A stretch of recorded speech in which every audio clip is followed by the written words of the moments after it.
जब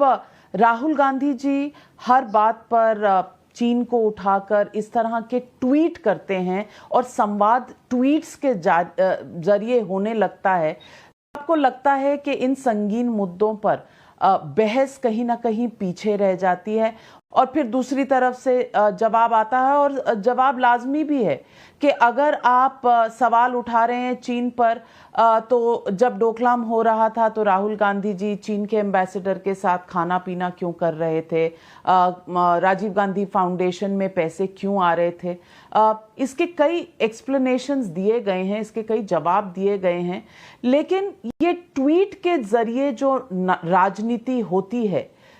क्या ये कहीं ना कहीं कॉम्प्रोमाइज नहीं करती हमारी सुरक्षा के जो कंसर्न्स हैं, हमारी सुरक्षा के जो हमारे ऊपर इतनी बड़ी जिम्मेदारी है एज इंडियंस? मैं नमिका जी आपको एक उदाहरण देना चाहता हूँ।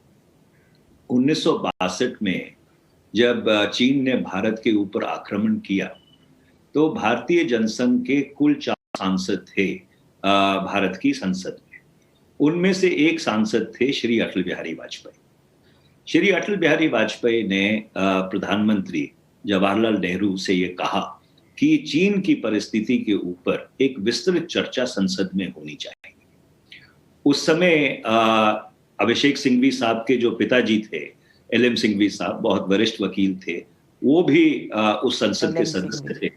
और उन्होंने ये कहा कि ये बहस गोपनीय होनी चाहिए, the house should be in a secret session. और इस बात को नेहरू जी ने नकार दिया और उस तरफ चीन से युद्ध चल रहा था और 7 दिन निरंतर लगातार 7 नवंबर 1962 से लेकर 14 नवंबर 1962 तक संसद के दोनों सदनों में बहुत विस्तृत चर्चा चीन के ऊपर हुई और चर्चा बहुत ही रचनात्मक थी। किसी ने भारत की सेना का मनोबल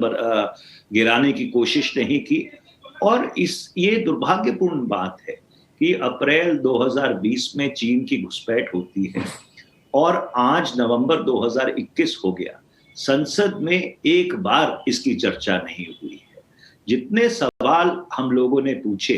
चीन की घुसपैठ को लेकर, चाहे मैंने पूछे हों, चाहे सत्ता पक्ष के जो सांसद हैं, डॉक्टर सुब्रमण्यम स्वामी ने भी इसका उल्लेख किया है, उन्होंने पूछे हों,